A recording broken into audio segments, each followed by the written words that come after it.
Mother Teresa and institute of computer education में आपका स्वागत है। विंडोज़ 10 में एक नया और इम्पोर्टेंट फीचर जो ऐड हुआ है उसका नाम है माइक्रोसॉफ्ट एज। माइक्रोसॉफ्ट एज एक नए ब्राउज़र का नाम है जिसको माइक्रोसॉफ्ट ने विंडोज़ 10 के साथ लॉन्च किया है। हालांकि इंटरनेट एक्सप्लोरर 11 पहले से शामिल है विंडोज़ 10 में, परंतु नया ब्राउज़र बहुत ही फास्ट है और इसमें अलग सा एक्सपीरियंस है ब्राउजिंग का। इस ब्राउज़र को न केवल आप विंडोज़ 10 डेस्कटॉप पीसी पे बल्कि लैपटॉप, टैबलेट, मोबाइल इत्यादि माइक्रोसॉफ्ट डिवाइसेस पे कहीं भी प्रयोग कर सकते हैं। और इसमें सबसे अच्छी बात है कि कोर्टाना पहले से इंटीग्रेटेड है इसमें, जिसकी सभी सुविधाएं आपके पास एज ब्राउज़र को प्रयोग करते भी अवेलेबल रहती हैं। जब आप विंडोज़ 10 का इंस्टॉलेशन करते हैं तो माइक्रोसॉफ्ट एज उसके साथ बिल्कुल फ्री अवेलेबल रहता है और वो पहले से ही आपके सिस्टम में इंस्टॉल हो जाता है। डिफ़ॉल्ट रूप में यही आपका ब्राउज़र रहता है। ये सबसे पहले देखते हैं कि माइक्रोसॉफ्ट एज ब्राउज़र को कैसे खोल सकते हैं आप। नीचे दिया गया ये ई जैसा निशान माइक्रोसॉफ्ट एज का है, आप क्लिक करें, एज ब्राउज़र आपके पास अवेलेबल हो जाएगा। माइक्रोसॉफ्ट एज ब्राउज़र जब आपके पास ओपन होगा तो कुछ इस तरह का इंटरफेस आपके सामने आ जाएगा। यहाँ ऊपर की तरफ यदि आप देखें तो एक टैब के लिए एक बार दी गई है जिसमें आप टैब्स जोड़ सकते हैं। जैसे कि डिफ़ॉल्ट रूप में एक पेज आपके सामने खुला हुआ है जो एक स्टार्ट टैब पर है, अर्थात सबसे पहले माइक्रोसॉफ्ट का MSN पेज खुला हुआ है आपके सामने। इसमें ऊपर की तरफ नई टैब जोड़ने के लिए बटन है। अब न्यू टैब पे क्लिक करेंगे तो नई टैब आप जोड़ सकते हैं। राइट साइड की तरफ 3 बटन है विंडोज़ के बेसिक्स बटन, जिससे आप क्लोज, रिस्टोर और मिनिमाइज कर सकते हैं। इसके अतिरिक्त यदि आप ब्राउजिंग करते हैं तो आगे और पीछे दोबारा जाने के लिए बैक और फॉरवर्ड बटन का प्रयोग कर सकते हैं। किसी पेज को रिफ्रेश करने के लिए रीलोड या रिफ्रेश बटन का प्रयोग कर सकते हैं। यदि आप कीबोर्ड पे बने हुए F5 बटन को दबाएं तो भी ये पेज रिफ्रेश हो जाएगा। इसी के साथ यहाँ राइट हैंड साइड नीचे की तरफ आपके पास कुछ मेन्यूज के बटन्स हैं, जैसे कि आपके पास हब का बटन है यहाँ इस तरफ, जिसमें आपके पास काफ़ी सारी सेटिंग्स खुल जाएंगी।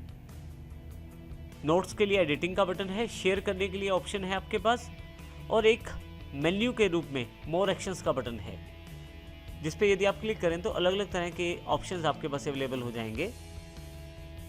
अब यहाँ ध्यान से देखें तो ऊपर कहीं भी एड्रेस बार नहीं है, जो बाकी ब्राउज़र्स या इंटरनेट एक्सप्लोरर का एक मेन पार्ट होता है, जिसमें आप वेबसाइट का एड्रेस लिख सकते हैं। माइक्रोसॉफ्ट एज में इन सभी चीज़ों के लिए यहाँ पे पहले पेज पे आपके पास सर्च और इंटरनेट वेब एड्रेस के रूप में यहाँ एक टेक्स्ट बॉक्स अवेलेबल है। अब यहाँ पे किसी भी तरह से सर्च कर सकते हैं, वर्ड के द्वारा, किसी फ्रेज के द्वारा, या किसी वेबसाइट का एड्रेस डालकर डायरेक्टली उस पर जा भी सकते हैं। अब नीचे की तरफ देखें तो आपकी जो डिफ़ॉल्ट वेबसाइट है वो आपके पास ओपन है यहाँ पे, जो MSN है यहाँ पे। अब हम देखते हैं कि किस प्रकार अपनी वेबसाइट को खोल सकते हैं आसानी से यहाँ पे। इसके लिए केवल आपको यहाँ पे एड्रेस डालना है।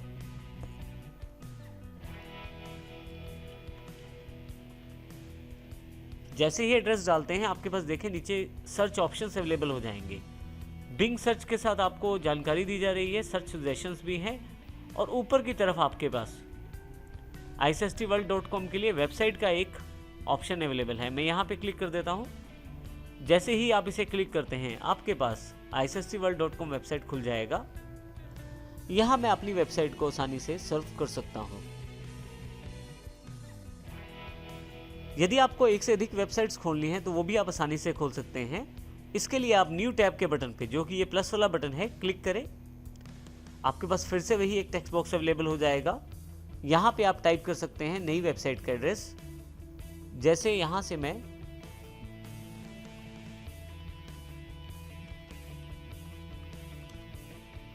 गोल्डन टेम्पल एंटर कर देता हूँ। आप देखेंगे कि यदि आपके पास एग्जैक्ट वेबसाइट का एड्रेस नहीं है तो बिंग सर्च इंजन आपके पास काफ़ी सारे सर्च सजेशंस आपको दे देगा। अब यहाँ से नीचे से जैसा भी वेबसाइट या जैसा भी लिंक चाहते हैं उस पर आप क्लिक कर सकते हैं। जैसे कि यहाँ पे मैं विकिपीडिया का हरमंदर साहब वाला लिंक क्लिक कर लेता हूँ। देखिए मेरे पास विकिपीडिया ओपन हो गई है। इस तरह से आप आसानी से एक नई टैब के रूप में एक नया पेज खोल सकते हैं, और इसके लिए केवल आपको प्लस पे क्लिक करना है। इसके अतिरिक्त यदि आप चाहें तो इस पेज को आप पिछले पेज से अलग भी कर सकते हैं। इसके लिए आप टाइटल वाली साइड पे क्लिक करके रखें और खींचते हुए बाहर ले आएं। आप देखेंगे कि दोनों वेबसाइट्स अलग अलग पेज पे खुल गई हैं। जैसे कि मेरे पास पिछली वाली issstworld.com जो वेबसाइट है वो अलग पेज पे है। माइक्रोसॉफ्ट एज का एक सबसे बड़ा फीचर है कि जब आप किसी टेक्स्ट को ढूंढना चाहते हैं तो आप उसको कोटाना की हेल्प के साथ भी ढूंढ सकते हैं। जैसे कि मान लीजिए मैं इस टेक्स्ट को सिलेक्ट करके ढूंढना चाहता हूँ, राइट क्लिक आस्क कोटाना कर दूंगा यहाँ पे मैं।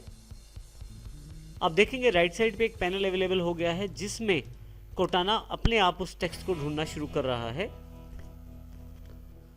आप यहाँ देखेंगे कि किस प्रकार कोटाना ने बिंग की हेल्प से आपके पास जो टेक्स्ट आपने सेलेक्ट किया था उससे रिलेटेड कितने सारे रिजल्ट्स आपको दे दिए हैं।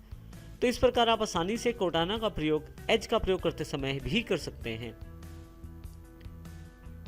यदि मैं इस पैनल को परमानेंट यहाँ पे लगा कर रखना चाहता हूँ तो यहाँ से मैं इसको पिन भी कर सकता हूँ। आप देखेंगे कि मैं किसी भी पेज पे हूँ या किसी भी टैब पे हूँ, ये पैनल मेरे पास बना रहेगा। और यदि मैं इसको बंद करना चाहता हूँ तो यहाँ से क्लोज भी कर सकता हूँ इसको मैं। इस प्रकार मैं डायरेक्टली कोटाना का हेल्प अपने एज ब्राउज़र के साथ ले सकता हूँ।